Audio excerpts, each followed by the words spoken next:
I met Daniel when we were both still trying to find our place in the world. He was struggling to build his business from scratch, filled with big dreams but lacking the financial means to make them happen. I had just graduated, juggling 2 jobs and had my own aspirations, but when I fell in love with him, my focus shifted. His dreams became my dreams and I was willing to do whatever it took to help him succeed.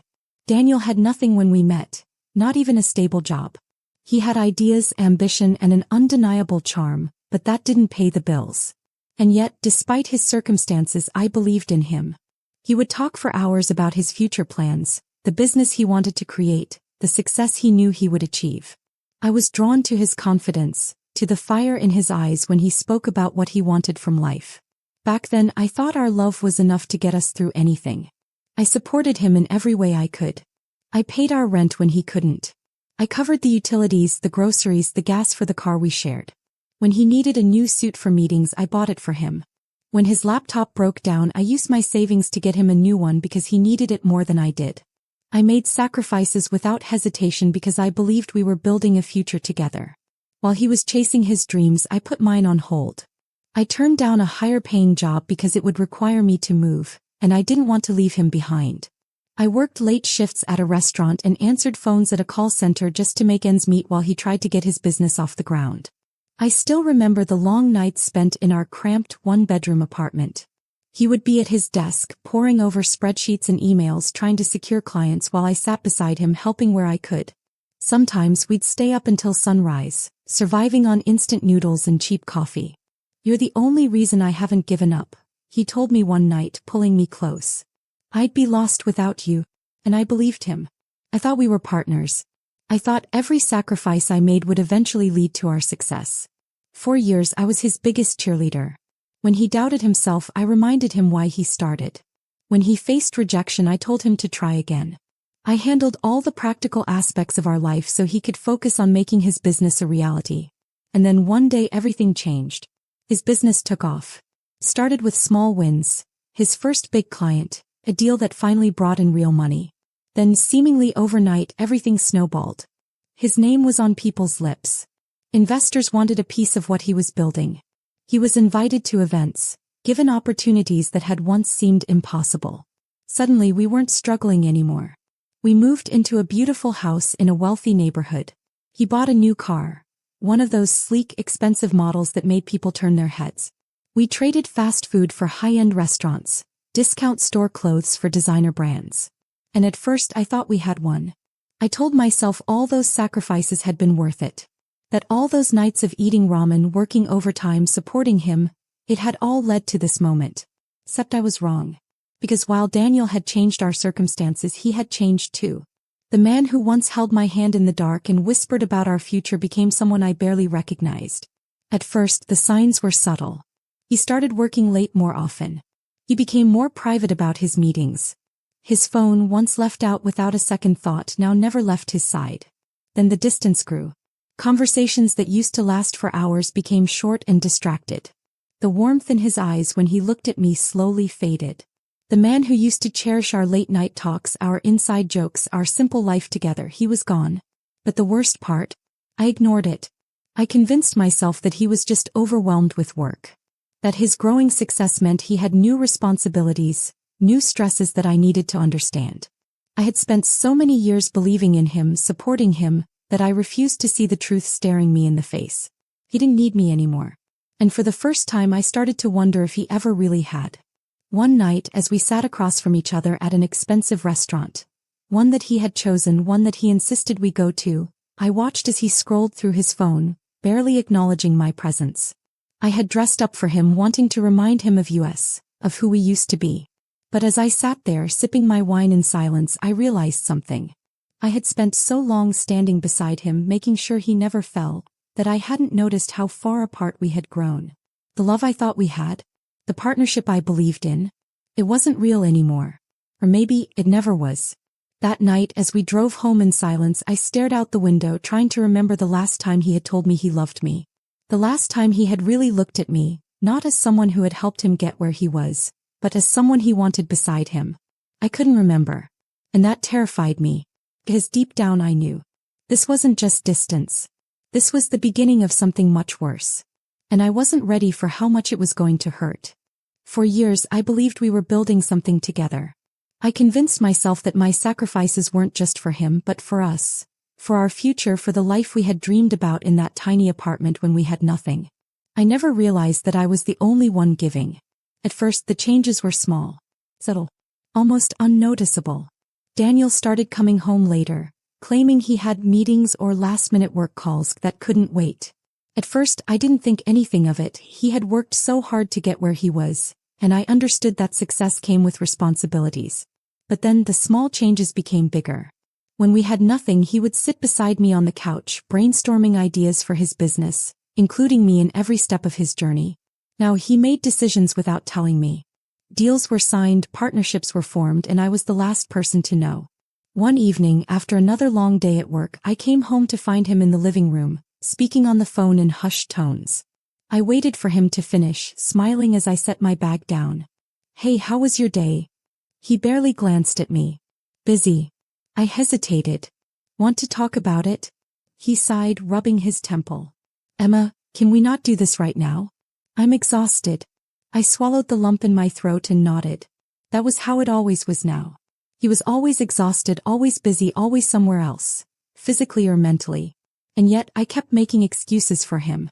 I told myself that the pressure of success had changed him, that once things settled down he would come back to me. But deep down I was starting to feel something I had never felt in our relationship before. Lonely. One night I decided to surprise him. I cooked his favorite meal, something I hadn't done in months. Lit candles, played the music we used to listen to when we were younger. I wanted to remind him of us. He didn't come home. I waited until midnight, the food cold, the candles burned down to wax. I tried calling, no answer. When he finally walked through the door at 2 a.m, he didn't even notice what I had done. I forced a smile. "Long night?" He nodded, tossing his jacket onto the chair. "Yeah. Work stuff." I bit my lip. "I made dinner for us." His brow furrowed. "You should have texted." "I already ate." That was it. No apology. No acknowledgement. Just indifference. I watched as he walked to our bedroom without a second glance, and something inside me cracked. This was not the man I had fallen in love with. The man who used to stay up all night talking to me about the future. The man who had once told me I was the reason he kept going. Now I was nothing more than an afterthought. I told myself things would get better. But they didn't. It only got worse. The weeks turned into months and I started noticing more things. The way he was glued to his phone, how he started dressing differently. Expensive watches, tailored suits, cologne I had never smelled on him before. He started business trips that didn't make sense. Meetings in cities where his company didn't even operate. Events where I was no longer invited. I felt like I was watching our marriage slip through my fingers. But still I tried. I tried to be the patient wife. The understanding woman. The supportive partner who stood beside him even when I felt like I was standing there alone. And then one day I overheard something that made my blood run cold. I was in our home office, sorting through some documents when I heard Daniel on the phone. His voice was low, careful, but I caught enough of the conversation to make my stomach drop. "Yeah, she doesn't suspect anything. It was fine. We just have to be careful." I froze.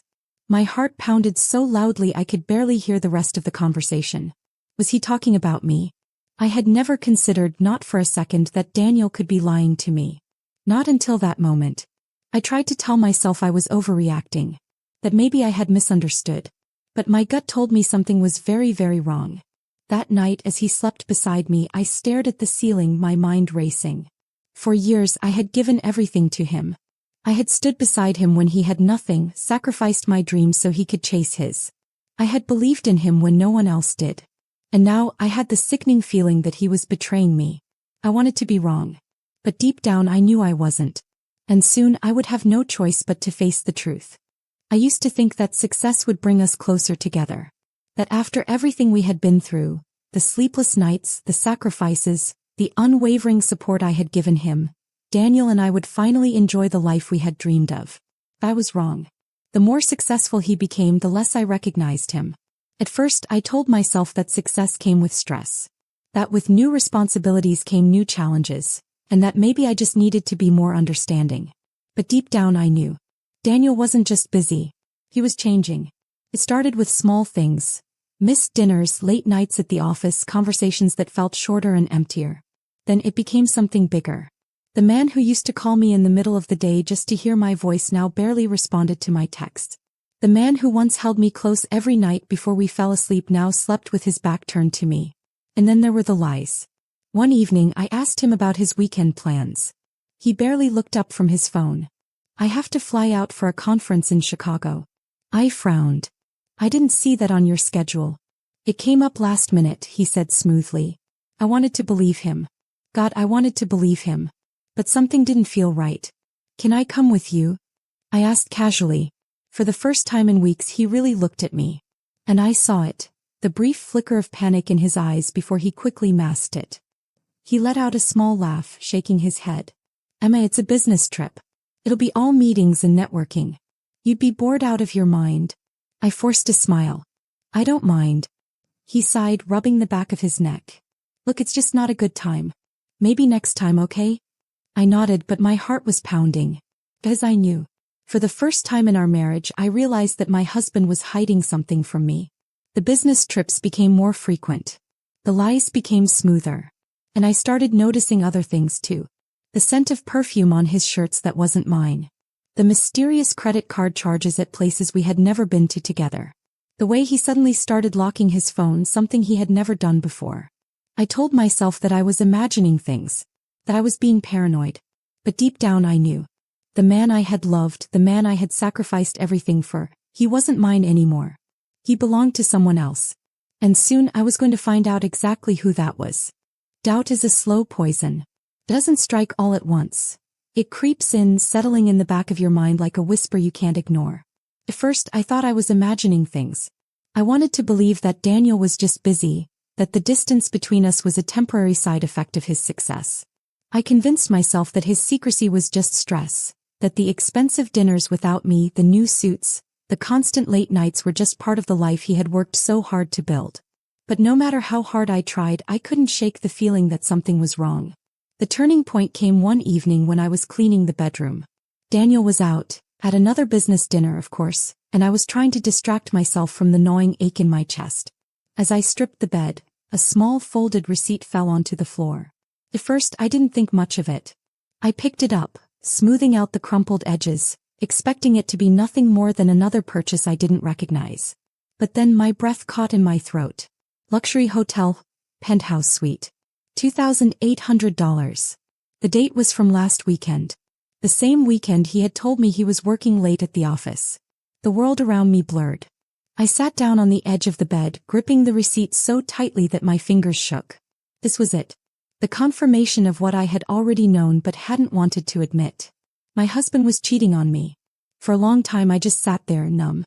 And then I did something I had never done before. I went through his things. I opened drawers, searched through pockets, checked his email. I never invaded his privacy before because I never thought I had to. But now I had to know the truth. What I found shattered me.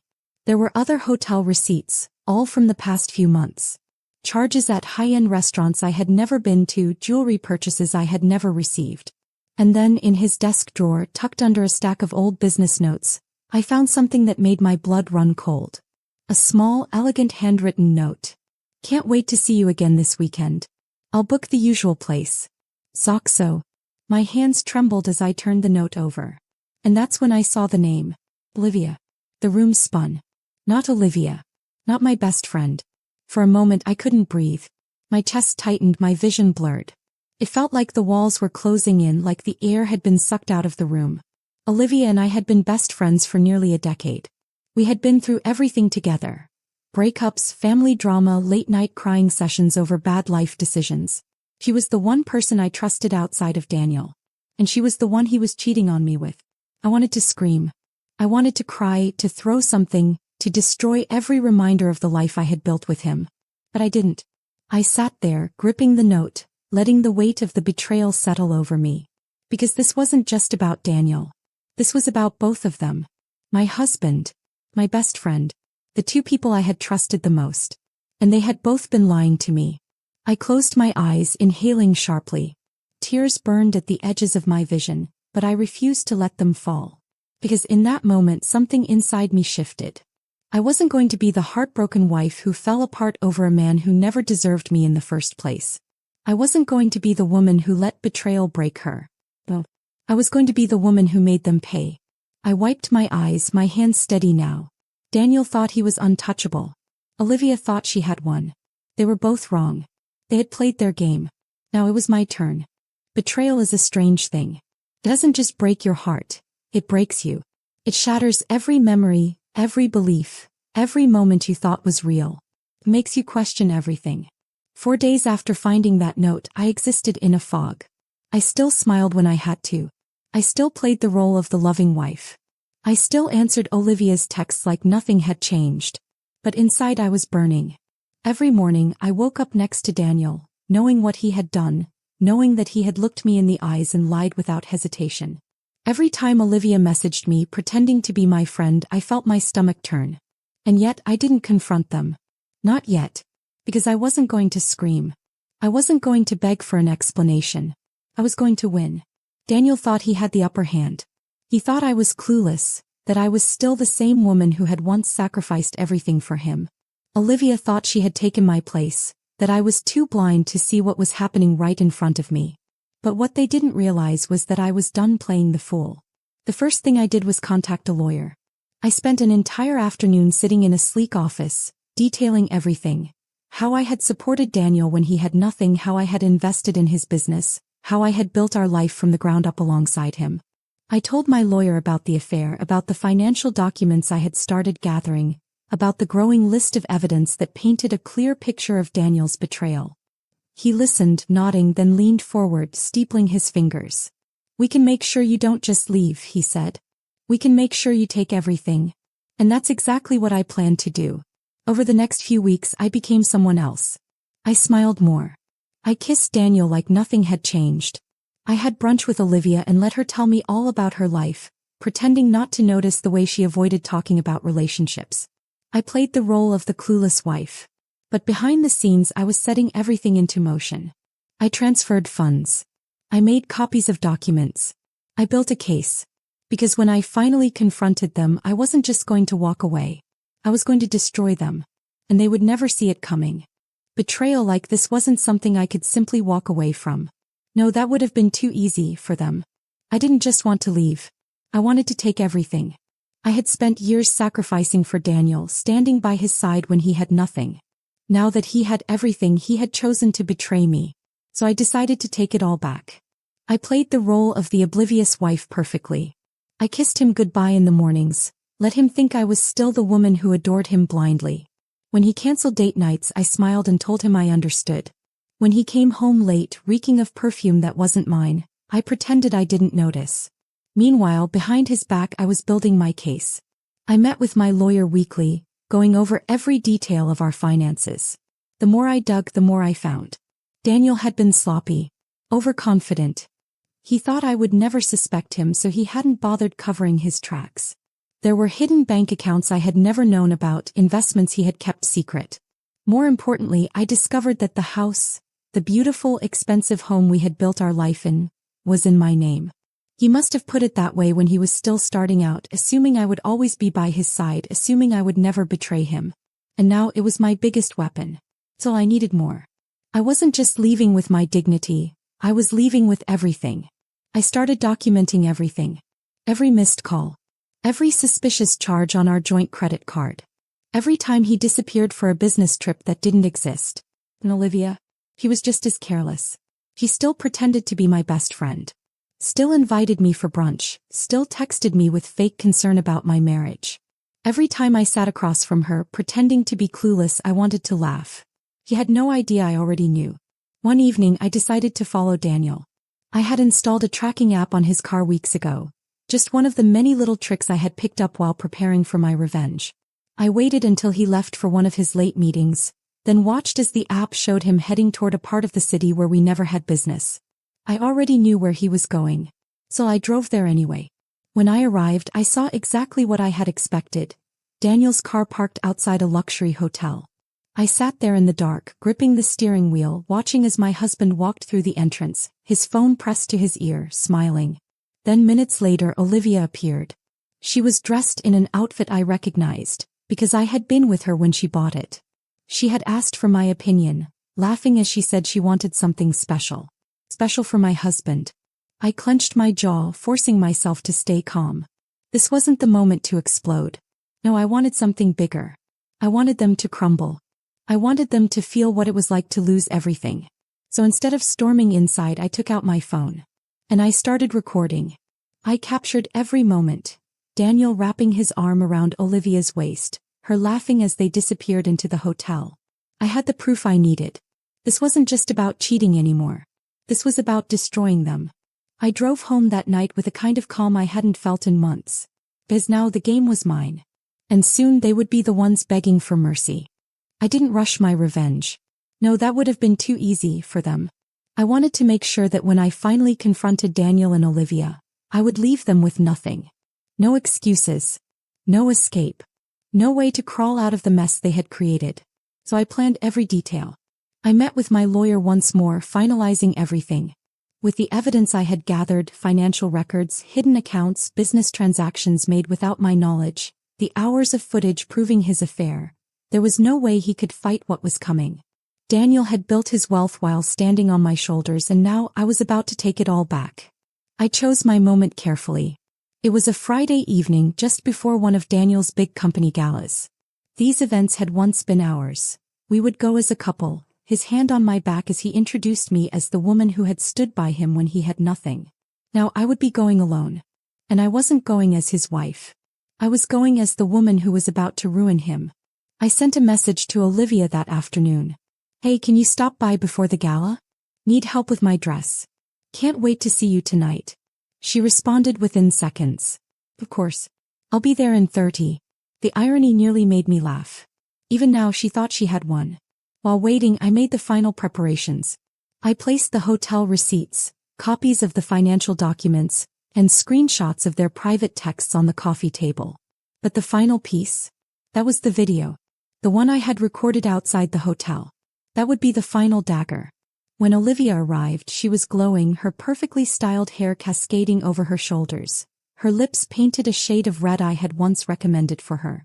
Emma, you look amazing, she gushed, stepping inside without hesitation. I've been so excited for tonight. It's going to be huge for Daniel. I smiled, my heart pounding but my face unreadable. Oh, I know. It's going to be a night to remember. She didn't catch my tone. Of course she didn't. She was too busy basking in the victory she thought she had secured. I walked her to the living room, gesturing for her to sit. And then, before she could speak, I picked up the remote and pressed play. The video appeared on the screen. The hotel entrance. Daniel and Olivia. His arm around her waist. The way he leaned down, whispering something in her ear. The way she laughed, tilting her head in a way that was all too familiar. Her entire body went rigid. The color drained from her face as she stared at the screen, her perfectly manicured fingers gripping the couch cushion. I let the video play for another few seconds before I turned to her. How long? I asked quietly. Her breath hitched. Emma, how long? My voice was steady, but inside I was seething. She swallowed hard, her lips parting like she wanted to lie. But she couldn't. Not with the proof right in front of her. 8 months, she finally whispered. I let out a slow breath, nodding. 8 months. For 8 months, my husband and my best friend had been sneaking around behind my back. And for 8 months they had looked me in the eye and lied. I leaned forward, my expression unreadable. You really thought I wouldn't find out? Tears welled in her eyes. It wasn't supposed to happen like this. I laughed, the sound hollow. Like this? How exactly was it supposed to happen, Olivia?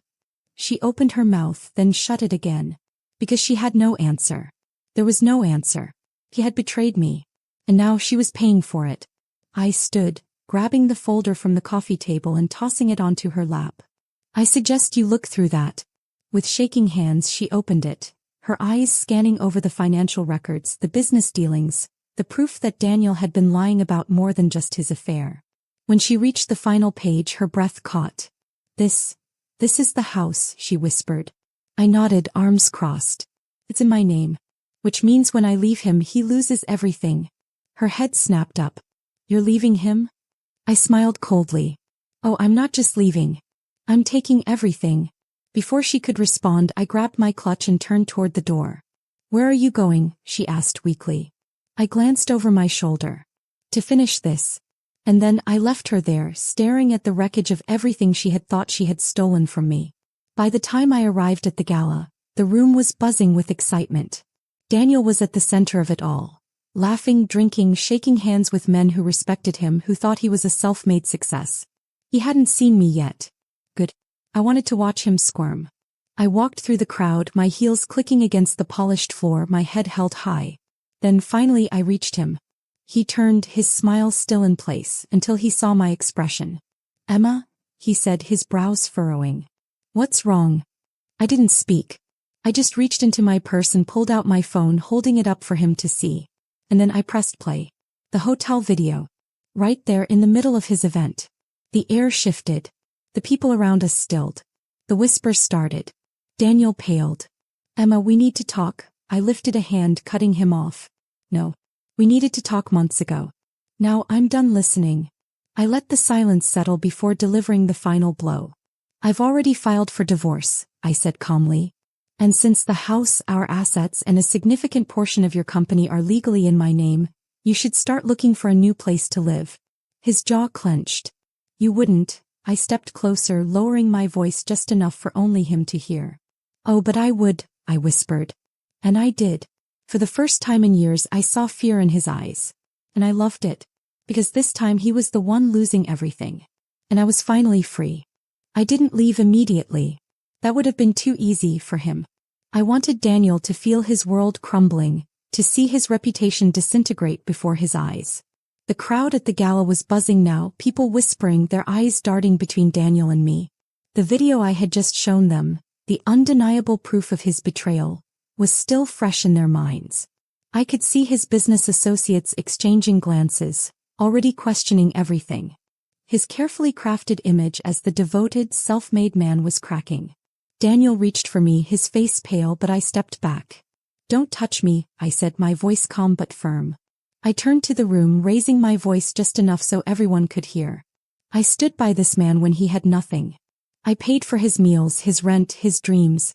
My eyes met his and I let the final words sink in. And this is how he repaid me. A hush fell over the crowd. Even the people who had once idolized Daniel, who had envied his perfect marriage, were now watching him with suspicion. Olivia wasn't there, at least not yet. I had made sure of that. I wanted Daniel to drown in the wreckage of his choices alone before his mistress could come running to his defense. I turned to leave, my heels clicking against the marble floor, but Daniel grabbed my arm, tight. Desperate. "Emma," he pleaded, his voice low, "we can fix this. You don't have to do this." I wrenched free, tilting my head. "That's where you're wrong, Daniel. I do have to do this. Because you didn't just betray me." I leaned in slightly, my voice dropping to a whisper. "You insulted me. You thought I was so blind, so stupid that I would never figure it out. That I would just stay and let you have your fun. But here's the thing, you never deserved me." I straightened, adjusting my dress with a slow, deliberate movement, watching the panic settle into his features. "And now you're about to learn exactly what that means." I walked out of the gala without looking back. I could hear the murmurs, feel the weight of the judgment Daniel was now facing, but I didn't care. This wasn't just about exposing him. It was about reclaiming myself. I had spent years being his shadow, the woman behind his success, the one who gave while he took. Not anymore. When I got home, Olivia was already waiting for me, pacing in my living room. I had left the door open just enough to let her in, let her stew in her own anxiety. The moment she saw me, she rushed forward, her face pale, her eyes wild. "Emma, please let me explain." I walked past her, setting my clutch down, taking my time. Let her sweat. "Explain what exactly?" I turned to face her, arms crossed. "How you slept with my husband. How you smiled in my face every day while sneaking behind my back." Olivia's lip trembled, but I didn't feel pity. "Not anymore. It just happened," she said weakly. I laughed, cold and sharp. 8 months, Olivia. It just happened for 8 months. She looked down, knowing she had nothing to say that could justify what she had done. I shook my head. "I trusted you. I loved you like a sister.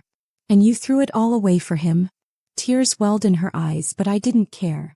I wasn't the same woman who would have softened, who would have tried to understand. You don't understand, she started, but I cut her off. No, you don't understand. I could have exposed you tonight too. I could have made sure everyone at that gala knew you were just as guilty as he was. I leaned in slightly. But I wanted you to watch first. To feel what it's like to lose everything. Because now, Olivia, you don't just lose me. You lose everything that came with me. She swallowed, panic settling in. I grabbed my coat, ready to leave. Get out of my house, I said quietly. Emma, please. Get out. For the first time in her life, Olivia listened. She left, her heels clicking on the pavement outside, and I didn't look back. When she was gone, I sat down, exhaling slowly. It was over. Oh, not over. Just beginning. Because the next step wasn't just about leaving Daniel. It was about making sure I took everything from him. I didn't waste time.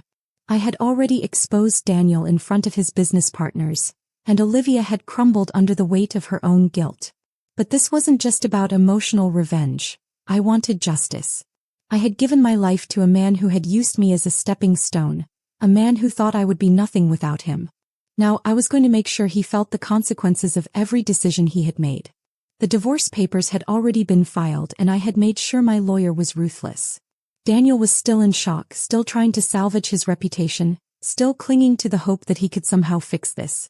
I let him believe whatever he wanted. I let him think that I was just hurt, that I would calm down, that I would come crawling back like the devoted wife I had once been. But the truth was, I had already moved on. Not with another man. Not with anyone. I had moved on with myself. For years I had been his shadow. His support system. His foundation. And now that I had taken that away, he was falling apart. The first time he called me after the gala, I let it go to voicemail. The second time I ignored it again. Then came the text. Emma, we need to talk. Please just hear me out. Don't do this. I laughed when I read them. I had begged him to talk to me for months. I had given him so many chances to tell me the truth. And now, when he had nothing left to hide behind, he wanted to talk? Well, he didn't get to rewrite history. One night he showed up at the house. My house. The house that was legally in my name, the house I had built with him, the house that he had treated like his own personal kingdom. He knocked on the door like he still had a right to be there. I let him stand outside for 10 minutes before I finally opened it. He looked awful. His suit was wrinkled, his usually perfect hair a mess, dark circles under his eyes. I had seen him confident, arrogant, sure of himself. I had seen him polished and successful, pretending to be the perfect husband. I had never seen him like this. Emma, he breathed like he was relieved just to see me. I didn't say anything. I just leaned against the doorframe, arms crossed, waiting. His jaw tightened. Can we talk? I tilted my head. About what, exactly? His Adam's apple bobbed as he swallowed. About us. I almost laughed. There is no us, Daniel. His eyes darkened. That's not true. We've been through too much together to throw it all away like this. I finally let out a bitter chuckle. I've been through too much. You threw it away the moment you decided to crawl into bed with my best friend. He flinched but quickly recovered. It was a mistake. I narrowed my eyes. A mistake is forgetting an anniversary. A mistake is saying something you don't mean in an argument. What you did. That was a choice. He exhaled, running a hand through his hair. I can fix this. I arched an eyebrow. Fix what, exactly? Your reputation? Because let's be honest, that's the only thing you actually care about. He shook his head. No, Emma, You what? I interrupted. You love me.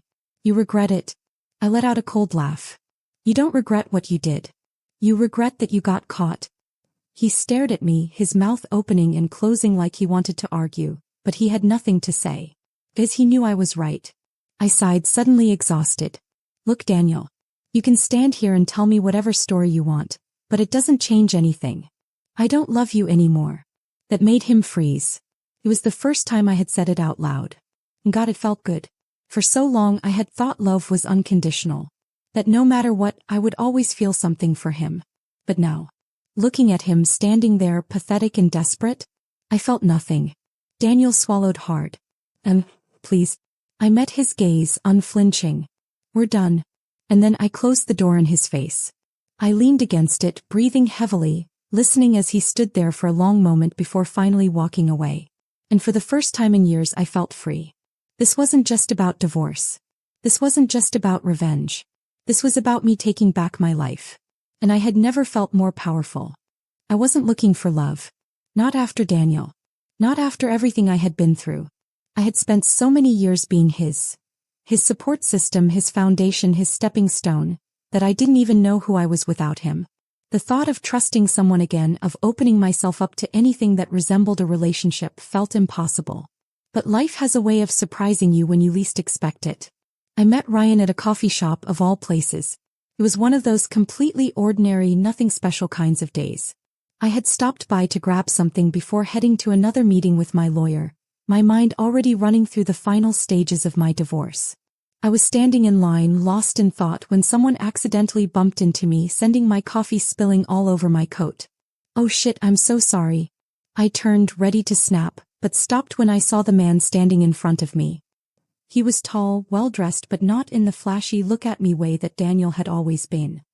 His dark brown hair was slightly tousled, like he had run his hands through it one too many times, and his warm brown eyes were filled with actual concern. I sighed, shaking my head. "It's fine. Just one of those days." He smiled sheepishly. "Let me make it up to you. I'll buy you another coffee." I hesitated, my instinct telling me to decline, but something about the way he was looking at me made me pause. "Fine," I said. "But only if you tell me your name." His smile widened. "Ryan." That was how it started. It wasn't dramatic or intense. It wasn't some grand, sweeping romance like the kind I used to dream about when I was younger. It was simple. We started running into each other more often. First at the coffee shop, then at the bookstore down the street. Eventually, we started sitting together, talking, learning about each other in a way that felt natural. He didn't know about Daniel at first. I didn't tell him because I didn't want to be that woman, the one defined by her past, by her pain. But as time went on, as we became something more than just two people who happened to see each other at the same places, I knew I had to tell him.